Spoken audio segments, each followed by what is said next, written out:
World Cup 2026. The biggest football tournament in history. 48 teams, 3 nations hosting, billions of people watching. And right in the middle of it all, a controversy that has nothing to do with goals, tactics, or football at all. Iran. One of Asia's greatest football nations, a team that has qualified for the World Cup 4 consecutive times, a squad full of quality players, a coaching staff that prepared everything months in advance, and they cannot even travel freely to play their own matches. Today, we are breaking down the full story.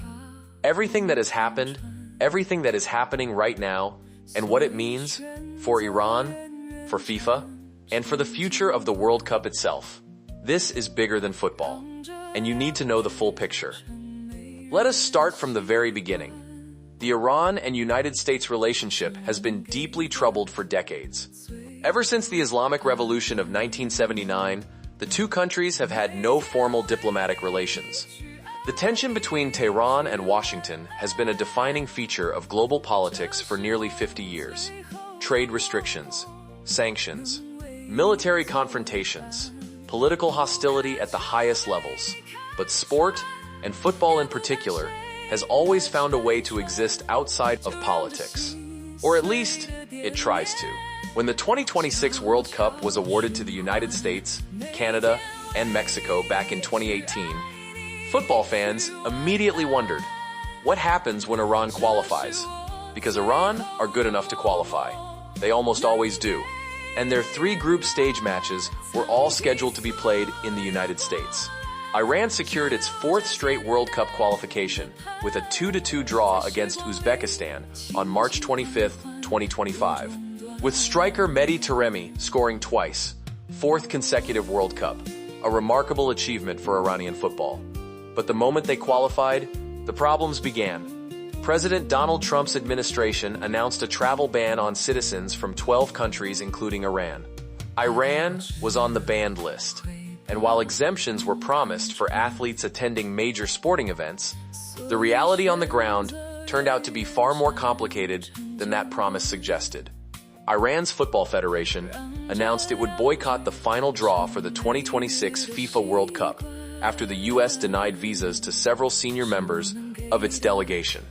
The draw was scheduled for December 5, 2024, in Washington, D.C. Iran's Federation President Mehdi Taj, one of the most senior football officials in all of Asia, a member of multiple FIFA committees, was among those denied entry. Only 4 members of the delegation, among them men's national team head coach Amir Galanoui, were granted entry. Think about what that means. The president of Iran's Football Federation, a man who sits on FIFA's own committees, could not get a visa to attend the World Cup draw in the country that was hosting the tournament. FIFA said it was in regular contact with all countries competing in the upcoming tournament, but confirmed the matches would take place as previously determined. Iran would play in the United States. No exceptions. No movement to Mexico. The schedule stood. And then things got even more complicated. Iran called on FIFA to move its 2026 World Cup matches to Mexico over security concerns tied to the U.S.-Israeli conflict with Iran. Iran's Federation President Taj said the team would not travel to America. When Trump has clearly stated that he cannot ensure the security of the Iranian national team, we will definitely not travel to the United States, Taj said. This was an extraordinary statement. The president of a national football federation publicly declaring his team would not travel to the host nation for their own World Cup group matches. Trump had posted on his Truth Social platform that Iran was welcome to participate, but that he did not believe it was appropriate for them to be there for their own safety. That statement contradicted FIFA President Gianni Infantino's claim that Trump had personally assured him Iran would be allowed to play at the World Cup. So you had the US president saying one thing publicly and apparently another thing privately. You had Iran's federation threatening to boycott their own matches. You had FIFA, caught in the middle, trying to hold the tournament together, while 2 nations with one of the most hostile diplomatic relationships in the world both had a stake in the outcome. FIFA ultimately rejected Iran's push to move their matches out of the US, confirming the tournament schedule would remain as planned. And so Iran made a difficult decision.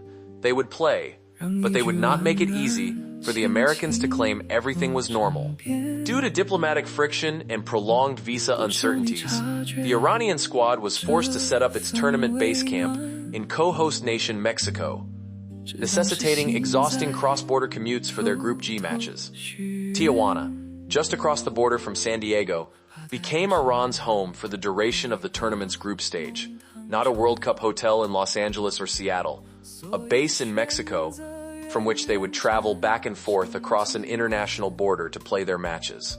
Let that picture settle in your mind for a moment. While every other team at World Cup 2026 stayed in their designated tournament hotels, trained on their assigned training grounds, and prepared for matches in the same city where they were playing, Iran was commuting across an international border. The first match came on June 15, 2026. Iran versus New Zealand, Los Angeles Stadium. Iran drew 2-2 with New Zealand in their opening World Cup match in Los Angeles. A point, not a bad result. But what happened after the match told the real story. The Iranian delegation left the U.S. hours after the match ended at around 8 p.m. local time and returned to their base camp in Mexico, prompting criticism of the U.S. handling of their visas as the team did not get a day to recover at their hotel. A football match at the World Cup level is an enormous physical demand. Players need recovery time, ice baths, medical treatment, sleep, for nutritional preparation. Standard procedure after any major match is at least one full day of recovery before travel. Every sports scientist in the world will tell you the same thing. Recovery is not a luxury, it is a necessity. Iran's players had none of it. They played the match and then crossed back into Mexico the same night. No recovery day. No hotel rest in Los Angeles. Back on a bus. Back across the border. Back to Tijuana. Under the arrangements imposed by U.S. authorities, Iran are only permitted to enter the United States one day before a match and must leave on the same day the fixture is completed. One day before. Leave the same day the match ends.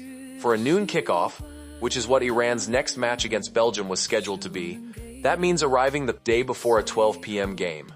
Barely enough time to settle in, barely enough time to train at the venue, and certainly not enough time for proper physical and tactical preparation at the level required for a World Cup group match.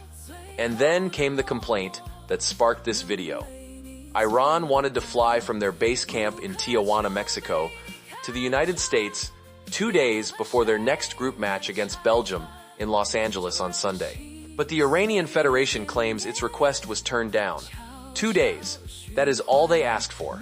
Not a week, not special privileges. Just 2 days, the same preparation window that literally every other team at this World Cup has as standard. 2 days to settle, to train on the pitch, to prepare tactically, to let the players sleep and eat and recover properly before a match that could determine whether Iran advances in the tournament. Denied. Iran's Football Federation formally lodged a complaint with FIFA arguing the rules are harming the team's preparation and recovery.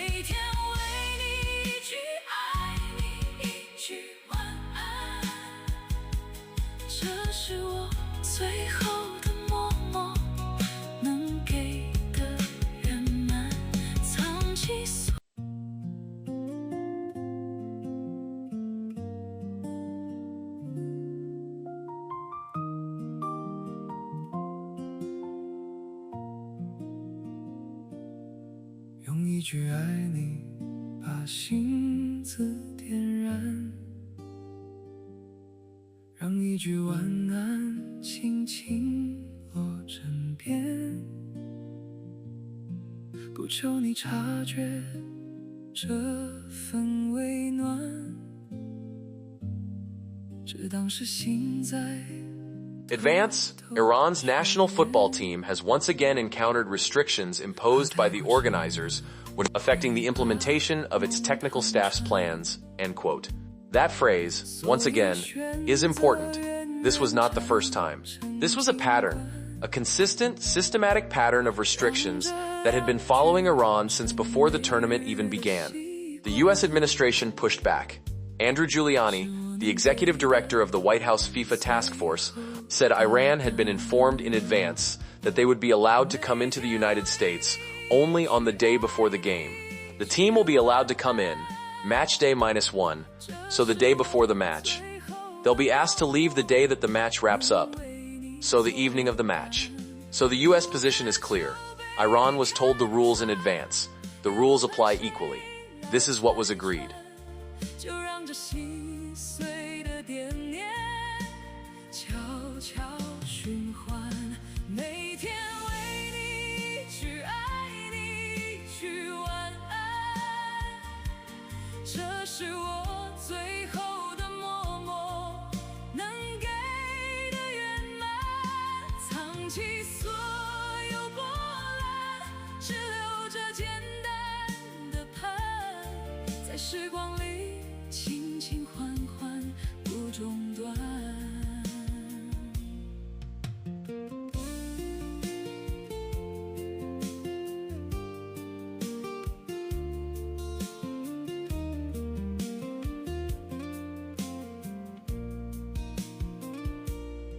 怕太过炽热会把梦烫穿，所以选择远远站。 成景观，让这两句成每日的习惯。 But here is the problem with that argument. No other team at this World Cup is operating under these rules. No other team has to leave the country on the evening of the match. No other team has their preparation window cut to a single day before kickoff. The rules were not applied equally. They were applied specifically to Iran. The team will face Belgium in Los Angeles on June 21 before taking on Egypt in Seattle on June 26th. Both matches will require additional travel from Mexico under the same entry conditions currently in place. And here is where the football argument becomes undeniable.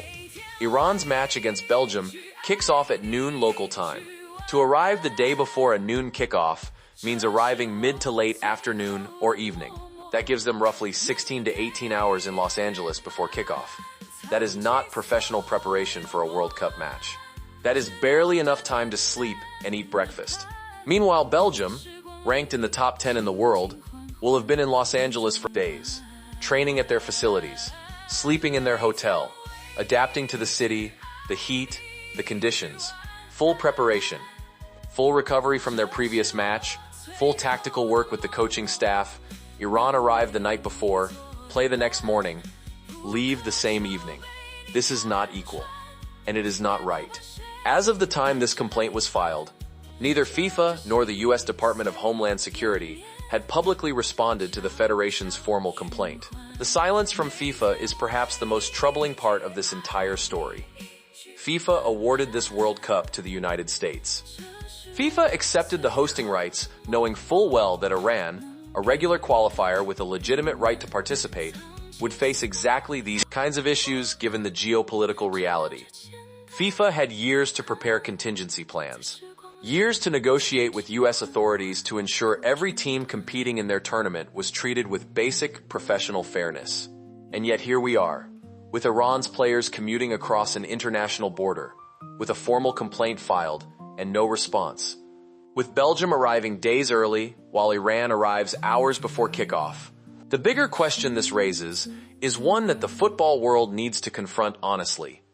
When a host nation's political relationship with a competing nation directly affects that team's ability to prepare and compete fairly, what is FIFA's responsibility? The whole premise of the World Cup is that it is a sporting competition where every team competes on the same terms. Not equal in talent or quality. Football does not work that way, but equal in their right to prepare, to recover, to travel, to be treated as professional athletes participating in the world's greatest sporting event. That premise has been broken for Iran at World Cup 2026. Whatever you think about Iran's government, whatever position you take on the diplomatic conflict between Iran and the United States, The football question is separate. These are footballers, professional athletes, human beings who have spent their entire careers working toward this moment. Mehdi Taremi, one of the most accomplished strikers in European football for years. Players who deserve to be judged on what they do on the pitch, not on where they were born or what passport they carry. The fact that Iran drew 2-2 against New Zealand under these conditions, arriving on the day, dealing with border crossings, sleeping in Mexico while preparing for Los Angeles, is actually a remarkable demonstration of mental and physical resilience. Not that Iran should need to demonstrate resilience just to get to their own World Cup matches. World Cup 2026 is supposed to be a celebration, a historic tournament, the most teams ever, the most countries hosting together. A vision of football bringing the world together on the biggest stage. For Iran, it has been something else. A constant fight just to be there. A formal complaint filed. A team commuting across borders while every other nation settles into their tournament hotels. The FIFA complaint has been filed. The world is watching. And the question that football fans everywhere are asking is simple and fair. Is this really what the World Cup is supposed to look like? If you found this video important, please hit the like button and subscribe to The Final Whistle for daily World Cup 2026 coverage.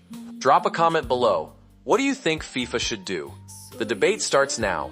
See you in the next one.